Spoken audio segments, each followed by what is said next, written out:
नमस्कार, बीपीएससी प्रधान शिक्षक परिवार में आपका स्वागत है। आई होप आप अच्छे व स्वस्थ होंगे। आज का यह वीडियो सीटेट बीपीएससी प्रधान शिक्षक पर पड़ेगा भारी। हम रैपिड फायर फॉर सीडीपी को वन शॉट में क्लियर करेंगे। हम ऐसे 47 बेहतरीन प्रश्नों को शामिल करेंगे जो परीक्षा में पूछा जाएगा। तो 10 मिनट का यह वीडियो अभी नहीं तो कभी नहीं, अभी नहीं तो कभी नहीं टैगलाइन के साथ सिर्फ आपके लिए।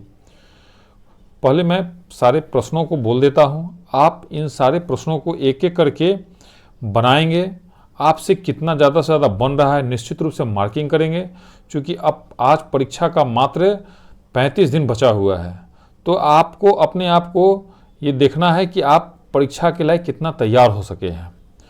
तो सारे क्वेश्चन को आप बनाएंगे, नहीं बनेगा तब आप आंसर पर आएंगे। पहला, कौन सा अधिगम विकार किसी व्यक्ति के हाथ से आंख के तालमेल, संतुलन और शारीरिक निपुणता की क्षमता को प्रभावित करता है? दूसरा, मूल्यांकन का उद्देश्य है। तीसरा, किसी वस्तु या प्रक्रिया का मूल्य निश्चित करना मूल्यांकन है, किसने कहा? चौथा, रेल्फ टायलर के अनुसार मूल्यांकन है। पांचवा, सतत एवं व्यापक मूल्यांकन का आरंभ कब हुआ? छठा, सतत का अर्थ क्या है? सातवां, कोई परीक्षा कैसी है इसका निर्णय किया जाता है? आठवां, अधिगम का सबसे उपयुक्त उद्देश्य क्या है? नौवां, बुद्धि लब्धि या आईक्यू की अवधारणा किसके द्वारा दी गई थी? 10, कितने महीनों की आयु के बीच अधिकांश बच्चे शब्दों को मिलाकर छोटे छोटे वाक्यों में बोलना शुरू कर देते हैं? 11, समावेशी शिक्षा के सिद्धांत किस पर आधारित है? 12, दिव्यांगजन अधिकार अधिनियम किस वर्ष लागू किया गया?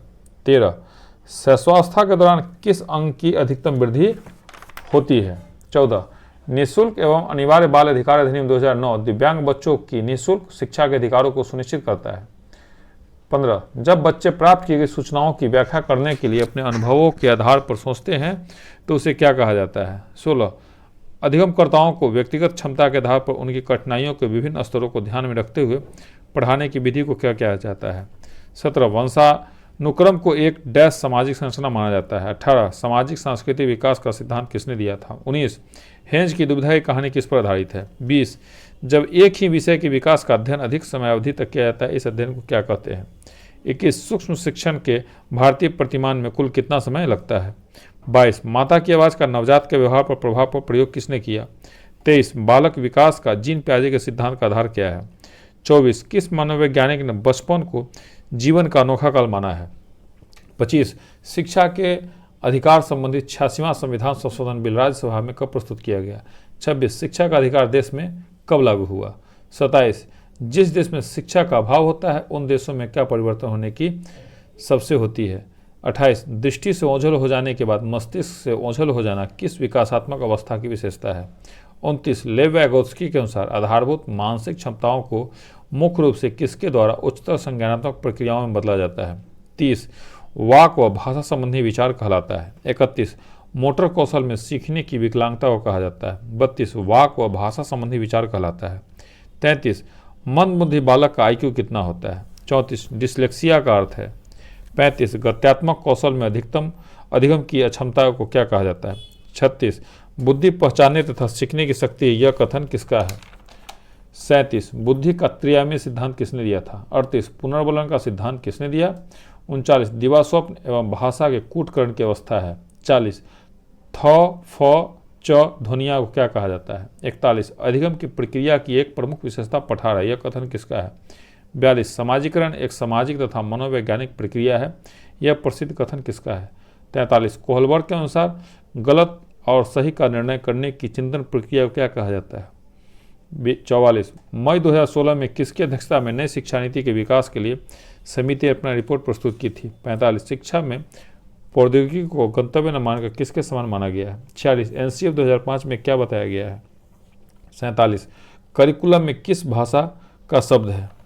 साथियों, हम विश्वास करते हैं कि इन 47 क्वेश्चन में आप निश्चित रूप से 20 से 25 क्वेश्चन का उत्तर आप अपने कॉपी में नोट डाउन कर लिए होंगे। अगर नहीं किए हैं तो इस वीडियो को निश्चित रूप से 3 से 4 बार 5 बार आप देखा करेंगे, क्योंकि ये वन शॉट में क्लियर किया गया है। इसमें आपको बार बार देखेंगे तो ये सारा क्वेश्चन आपको याद हो जाएगा और जो परीक्षा के दृष्टिकोण से काफ़ी महत्वपूर्ण है। अब हम सारे क्वेश्चन का आंसर आपको 2 बार निश्चित रूप से बोल के देंगे, तो आप जब सुनेंगे तो आपको याद भी हो जाएगा। पहला, कौन सा अधिगम विकार किसी व्यक्ति के हाथ से आंख के तालमेल, संतुलन और शारीरिक निपुणता की क्षमता को प्रभावित करता है? इसका उत्तर है डिस्प्लेक्सिया। कौन सा अधिगम विकार किसी व्यक्ति के हाथ से आंख के तालमेल, संतुलन और शारीरिक निपुणता की क्षमता को प्रभावित करता है? डिस्प्लेक्सिया। मूल्यांकन का उद्देश्य है सापेक्ष। मूल्यांकन का उद्देश्य है सापेक्ष।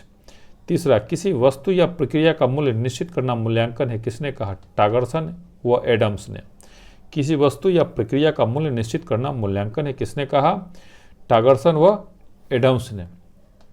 चैनल पर अगर कोई भाई या बहन पहली बार है या बिना सब्सक्राइब किए हुए हैं तो सिलेक्शन के लिए ईमानदारी से सब्सक्राइब करें, क्योंकि हमारा उद्देश्य है कि सभी लोगों को सरकारी नौकरी हो। अब 5, सतत एवं व्यापक मूल्यांकन CCE का आरंभ कब हुआ? 2009 में। सतत एवं व्यापक मूल्यांकन CCE का आरंभ कब हुआ? 2009 में। सतत का क्या अर्थ है? निरंतर। सतत का अर्थ क्या है? निरंतर। 7, कोई परीक्षा कैसी है, इसका निर्णय किया जाता है मूल्यांकन से। कोई परीक्षा कैसी है, इसका निर्णय किया जाता है मूल्यांकन से। 8, अधिगम का सबसे उपयुक्त उद्देश्य क्या है? व्यवहार परिवर्तन। अधिगम का सबसे उपयुक्त उद्देश्य क्या है? व्यवहार परिवर्तन। बुद्धि लब्धि या IQ की अवधारणा किसके द्वारा दी गई थी? स्टर्न के द्वारा। बुद्धि लब्धि या IQ की अवधारणा किसके द्वारा दी गई थी? स्टर्न के द्वारा। 10, कितने महीनों की आयु के बीच अधिकांश बच्चे शब्दों को मिलाकर छोटे छोटे वाक्यों में बोलना शुरू कर देते हैं? 18 से 24 माह। कितने महीनों की आयु के बीच अधिकांश बच्चे शब्दों को मिलाकर छोटे छोटे वाक्यों में बोलना शुरू कर देते हैं? 18 से 24 माह। 11, समावेशी शिक्षा के सिद्धांत किस पर आधारित है? समता एवं समान अवसर। 12, दिव्यांगजन अधिकार अधिनियम किस वर्ष लागू किया गया? 2016। दिव्यांगजन अधिकार अधिनियम किस वर्ष लागू किया गया? 2016। 13, शैशवावस्था के दौरान किस अंग की अधिकतम वृद्धि होती है? पैर। शैशवावस्था के दौरान किस अंग की अधिकतम वृद्धि होती है? पैर। निःशुल्क एवं अनिवार्य बाल अधिकार अधिनियम 2009 दिव्यांग बच्चों की निःशुल्क शिक्षा के अधिकारों को सुनिश्चित करता है 6 से 18 वर्ष तक के लिए। निःशुल्क एवं अनिवार्य बाल अधिकार अधिनियम 2009 दिव्यांग बच्चों की निःशुल्क शिक्षा के अधिकारों को सुनिश्चित करता है 6 से 18 वर्ष तक के लिए। 15, जब बच्चे प्राप्त की गई सूचनाओं की व्याख्या करने के लिए अपने अनुभवों के आधार पर सोचते हैं, उसे क्या कहा जाता है? मूर्त सोच। जब बच्चे प्राप्त की गई सूचनाओं की व्याख्या करने के लिए अपने अनुभवों के आधार पर सोचते हैं तो उसे क्या कहा जाता है? मूर्त सोच। 16, अधिगमकर्ताओं को व्यक्तिगत क्षमता के आधार पर उनकी कठिनाइयों के विभिन्न स्तरों को ध्यान में रखते हुए पढ़ाने की विधि को क्या कहा जाता है? विभेदी अनुदेशन। अधिगमकर्ताओं को व्यक्तिगत क्षमता के आधार पर उनकी कठिनाइयों के विभिन्न स्तरों को ध्यान में रखते हुए पढ़ाने की विधि को क्या कहा जाता है? विभेदी अनुदेशन। वंशानुक्रम को एक डैश सामाजिक संरचना माना जाता है? स्थिर।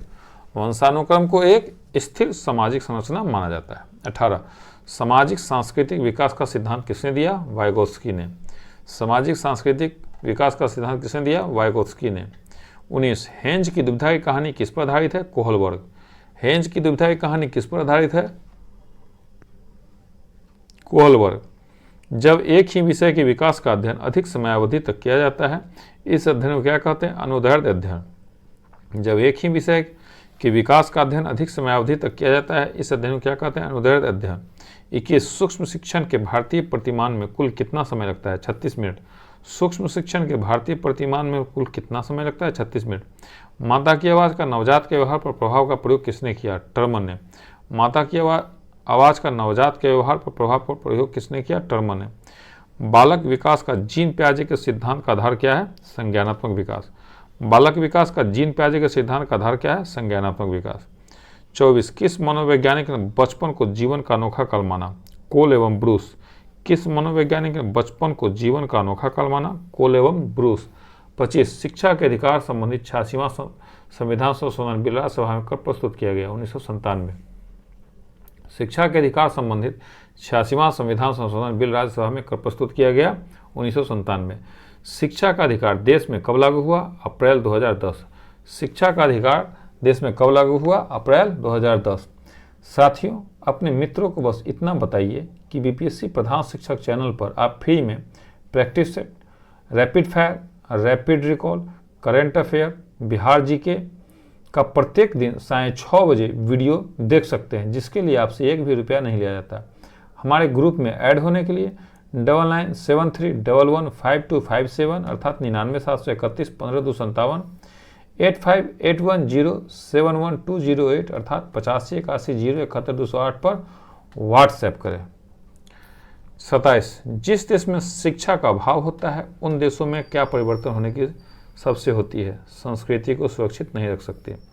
जिस देश में शिक्षा का अभाव होता है उन देशों में क्या परिवर्तन होने की सबसे अधिक होती है? संस्कृति को सुरक्षित नहीं रख सकती है। 28 दृष्टि से ओझल हो जाने के बाद मस्तिष्क में ओझल हो जाना किस विकासात्मक अवस्था की विशेषता है? औपचारिक संक्रियात्मक अवस्था। दृष्टि से ओझल हो जाने के बाद मस्तिष्क से ओझल हो जाना किस विकासात्मक अवस्था की विशेषता है? औपचारिक संक्रियात्मक अवस्था। 29 लेव वाइगोत्स्की के अनुसार आधारभूत मानसिक क्षमताओं को मुख्य रूप से किसके द्वारा उच्चतर संज्ञानात्मक प्रक्रियाओं में बदला जाता है? सामाजिक पारस्परिक क्रिया। लेव वाइगोत्स्की के अनुसार आधारभूत मानसिक क्षमताओं को मुख्य रूप से किसके द्वारा उच्चतर संज्ञानात्मक प्रक्रियाओं में बदला जाता है? सामाजिक पारस्परिक क्रिया द्वारा। वाक व भाषा संबंधी विचार कराता है एफेजिया। वाक व भाषा संबंधी विचार कराता है एफेजिया। 31 मोटर कौशल में सीखने की विकलांगता को कहा जाता है डिस्प्रेक्सिया। मोटर कौशल में सीखने की विकलांगता को कहा जाता है डिस्प्रेक्सिया। 32 वाक व भाषा संबंधी विचार कहलाता है एफेजिया।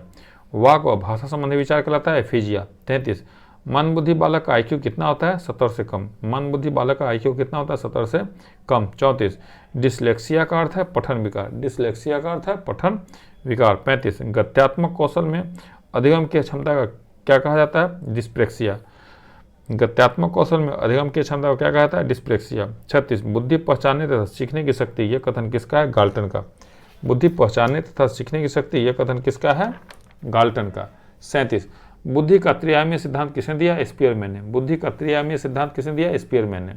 38 पुनर्बलन का सिद्धांत किसने दिया? पैवलाव ने। पुनर्बलन का सिद्धांत किसने दिया? पैवलाव ने। 39 दिवास्वप्न एवं भाषा के कूटकर्ण की अवस्था है किशोरावस्था। दिवास्वप्न एवं भाषा के कूटकर्ण की अवस्था है किशोरावस्था। 40 थ फ च ध्वनिया को क्या कहा जाता है? स्वनिम। थ फ च ध्वनिया को क्या कहा जाता है? स्वनिम। 41 अधिगम की प्रक्रिया की एक प्रमुख विशेषता पठार है, यह कथन किसका है? रॉस का। अधिगम की प्रक्रिया की एक प्रमुख विशेषता पठार है, यह कथन किसका है? रॉस का। समाजीकरण एक सामाजिक तथा मनोवैज्ञानिक प्रक्रिया, यह कथन किसका है? वाटसन का। समाजीकरण एक सामाजिक तथा मनोवैज्ञानिक प्रक्रिया है, यह प्रसिद्ध कथन किसका है? वाटसन का। कोहलबर्ग के अनुसार गलत और सही का निर्णय करने की चिंतन प्रक्रिया क्या कहता है? नैतिक असहयोग। 43 कोहलबर्ग के अनुसार गलत और सही का निर्णय करने की चिंतन प्रक्रिया क्या कहता है? नैतिक असहयोग। 44 मई 2016 में किसकी अध्यक्षता में नई शिक्षा नीति के विकास के लिए समिति ने अपनी रिपोर्ट प्रस्तुत की? तो स्वर्गीय TSR सुब्रमण्यम। मई 2016 में किसकी अध्यक्षता में नई शिक्षा नीति के विकास के लिए समिति ने अपनी रिपोर्ट प्रस्तुत की? स्वर्गीय TSR सुब्रमण्यम। 45 शिक्षा में प्रौद्योगिकी को गंतव्य न मानकर किसके समान माना गया है? यात्रा के समान। शिक्षा में प्रौद्योगिकी को गंतव्य न मानकर किसके समान माना गया है? यात्रा के समान। 46 एनसीएफ 2005 में क्या बताया गया है? सपनों के भारत को। एनसीएफ 2005 में क्या बताया गया है?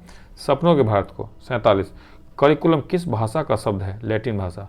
करिकुलम किस भाषा का शब्द है? लैटिन भाषा। साथियों आपको इस अगला वीडियो जो मिलेगा वो top MCQ for NCERT class 6 to 10। तो आप हमारे अगले वीडियो की प्रतीक्षा में निश्चित रूप से रहें। कल जो है सो अगला वीडियो डाला जाएगा, तो आप हमारे चैनल पर लगातार बने हुए रहें। और अगर ये वीडियो आपको लगे कि इस वीडियो को पढ़ने के बाद, देखने के बाद, सुनने के बाद आप BPSC प्रधान शिक्षक या सीटेट का एग्ज़ाम को क्वालिफाई कर सकते हैं, तो अपने अन्य साथियों को इसको निश्चित रूप से शेयर करें और चैनल को ज़्यादा से ज़्यादा सब्सक्राइब कर लें, जो भी लेटेस्ट वीडियो हो आपको सबसे पहले मिले, और बेल आइकन को ऑन कर लेंगे। जय हिंद, जय भारत।